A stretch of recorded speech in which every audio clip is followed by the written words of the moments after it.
Bonjour, je m'appelle Xavier Marino et je suis étudiant dans le cours GBM 3100, projet individuel en génie biomédical. Aujourd'hui, je vais vous présenter mon projet qui est le contrôle d'un moteur par commande vocale et qui a été supervisé par le professeur Maxime Raison à Polytechnique Montréal. Pour faire une brève mise en contexte, il y a actuellement un besoin grandissant pour les robots collaboratifs dans notre société. Les robots collaboratifs sont tout simplement des robots qui peuvent interagir avec et assister les humains dans leurs tâches. Pour vous donner une petite statistique, on prévoit qu'il y aura une croissance du marché pour les robots collaboratifs de 41,4% d'ici 2026, ce qui met vraiment en lumière le besoin croissant des robots collaboratifs. De plus, plusieurs robots sont contrôlés par des moteurs. Ainsi, être capable de bien contrôler un moteur permet de bien contrôler un robot. Également, une des manières de pouvoir communiquer avec un système robotisé est à travers la communication verbale. C'est sous ces prémices que m'a été posée la problématique de ce projet. Et le mandat que j'avais était de pouvoir contrôler un moteur par la voix, dans le but que ce système puisse éventuellement être intégré dans un robot déjà existant. Alors la solution proposée, très brièvement, utilise l'application Google Assistant pour contrôler un moteur. Et le moteur qui a été utilisé m'a été imposé, c'est un servomoteur digital et son modèle est le Dynamixel AX18A. Alors ce moteur a la particularité d'avoir deux modes de fonction. Premièrement, il peut être utilisé en mode cerveau, où la position de l'arbre est contrôlée. Deuxièmement, il a le mode rotation infinie, où l'arbre tourne indéfiniment. Ainsi, il a été possible d'établir quelques objectifs de conception qui sont résumés dans ce tableau sous forme de spécification fonctionnelle. Premièrement, le système doit être capable de comprendre les commandes vocales avec un taux d'efficacité de plus de 90%. Deuxièmement, le système doit être capable de contrôler la vitesse du moteur par la voix lorsque celui-ci est en mode rotation infinie, et ce, avec une précision de plus ou moins 1 RPM sur la commande et sur la réponse du moteur. C'est-à-dire que l'usager doit être capable de passer des commandes telles que « OK, fais tourner le moteur à 8 RPM » et que le moteur tourne effectivement à 8 RPM. Troisièmement, le système doit être capable de contrôler la position de rotation du moteur, et ce, avec une précision de plus ou moins 1 degré sur les commandes et sur la réponse du moteur. Même principe, l'usager doit être capable de passer des commandes telles que « OK, fais tourner le moteur à 5 degrés » et le moteur tourne effectivement à 5 degrés. Finalement, le temps d'exécution du système doit être plus ou moins rapide, à moins de 5 secondes. Après cette introduction, je vais maintenant vous présenter la méthodologie. Donc, je vais d'abord vous faire une brève description du système et ensuite je vais vous présenter les tests de validation. Donc, juste pour vous faire un rappel, en entrée du système, on a une commande vocale et en sortie du système, on a l'action du moteur. Il y a donc une boîte noire mystérieuse où il y a la transformation de la commande vocale en un signal comprenable par le moteur, et c'est ceci que je vais venir vous éclairer dessus grâce à ce diagramme. Donc ça, c'est un diagramme de flux de données où chaque encadré représente un processus. Tout d'abord, il y a la commande vocale. Ensuite, la commande vocale est écoutée grâce à Google Assistant. Mais puisque Google Assistant peut être utilisé pour réaliser plusieurs tâches, il faut un système qui va venir reconnaître que la commande est bel et bien associée au contrôle du moteur. C'est ici qu'entre en jeu la plateforme IFTTT qui permet de créer des applets, donc des mini-applications, qui vont venir reconnaître qu'une commande est bel et bien associée au contrôle du moteur et qui va venir transmettre certaines données vers un feed en ligne. Donc, grâce à une connexion Wi-Fi, certaines informations vont être stockées dans un feed. Ensuite, un programme qui est téléchargé dans un microcontrôleur, qui est également connecté à un réseau Wi-Fi, va venir lire les informations dans le feed. Je vais juste apporter votre attention tout de suite sur le fait qu'il y a deux processus qui utilisent une connexion Wi-Fi et qu'ils sont indépendants l'un de l'autre. Ainsi, le système peut fonctionner sur deux réseaux Wi-Fi différents. Par exemple, l'usager passe des commandes à partir de chez lui et le restant du système est dans un autre endroit, sur un autre réseau Wi-Fi. Bref, une fois que la commande a été lue par le microcontrôleur, elle est ensuite transmise au moteur dans un langage que le moteur comprend, et c'est ce qui va créer l'action du moteur. Bien entendu, il faut que le moteur soit alimenté par un courant continu et un adaptateur va permettre de transformer un courant alternatif du mur vers un courant continu adapté au moteur.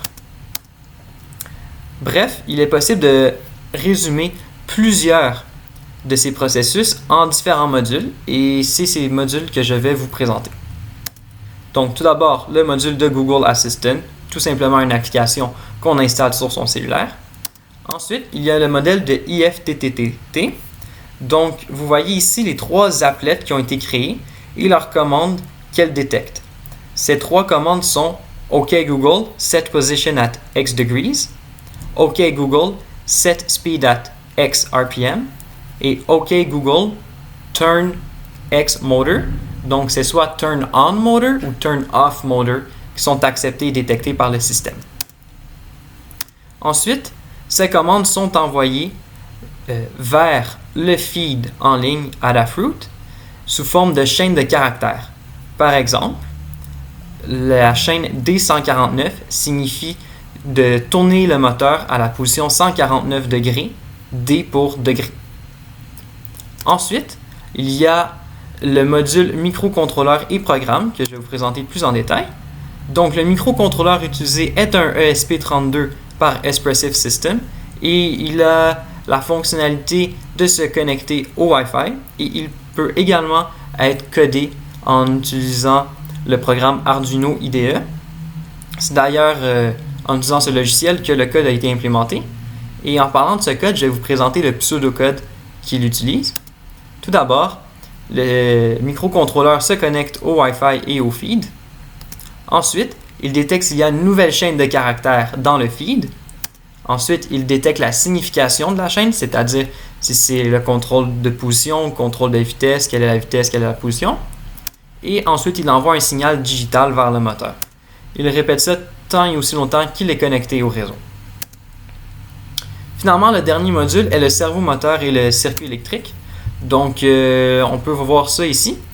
Tout d'abord, il y a le microcontrôleur qui est connecté à l'intérieur à l'ordinateur via un fil micro USB. Ensuite, il y a le moteur qui est contrôlé par 3 fils. Alors, en rouge, un fil d'alimentation, en noir, un fil de mise à la terre et en mauve, un fil qui permet une connexion sérielle entre le microcontrôleur et le moteur. Et c'est grâce à ce fil que la communication digitale est faite entre ces 2 composantes. Et finalement, le moteur est alimenté par un courant continu 12 volts 1 ampère. Alors voici une image du prototype final. Maintenant, pour ce qui est des tests de validation, premièrement, pour tester si le moteur comprend bien les commandes vocales, 10 répétitions successives de commandes ont été faites permettant d'allumer et d'éteindre le moteur. Deuxièmement, afin de tester le contrôle de la vitesse, différentes vitesses ont été testées entre 0 RPM et 97 RPM par incrément de 10 RPM lorsque le moteur est en mode rotation infinie. Pour ce qui est du contrôle de la position, différentes positions ont été testées entre 0 degrés et 300 degrés par incrément de 10 degrés, et ce, bien évidemment, lorsque le moteur est en mode servo.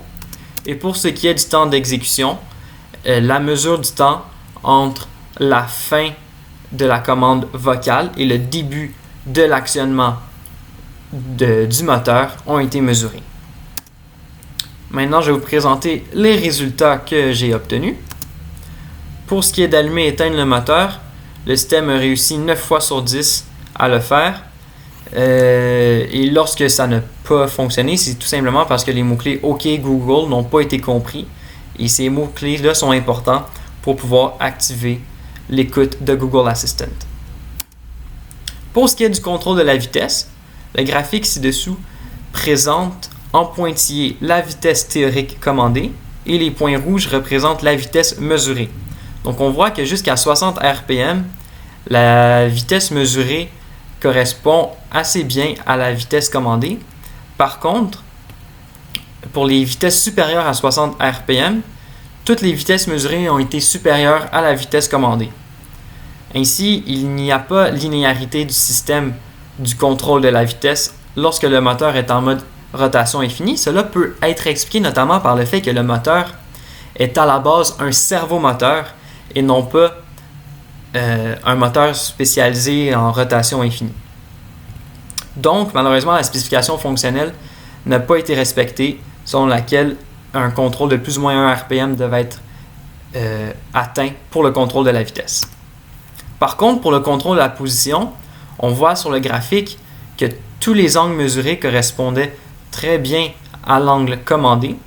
Il y a donc respect de la spécification fonctionnelle qui demandait un niveau de plus ou moins 1 degré sur la position du moteur. Finalement, pour ce qui est du temps d'exécution, un temps d'exécution moyen de 2,5 secondes a été mesuré entre la fin de la commande vocale et le début de l'actionnement du moteur. Et sans surprise, le processus qui prend le plus de temps dans tout ça, c'est tout ce qui a trait à la communication Wi-Fi. Donc, plus la vitesse de connexion était rapide, plus le système était rapide. Et donc, la spécification fonctionnelle était respectée, selon laquelle le système devait prendre moins de 5 secondes à être complété. En conclusion, j'ai réussi à réaliser un prototype fonctionnel qui répondait au mandat principal du projet, c'est-à-dire de contrôler un moteur par la voix.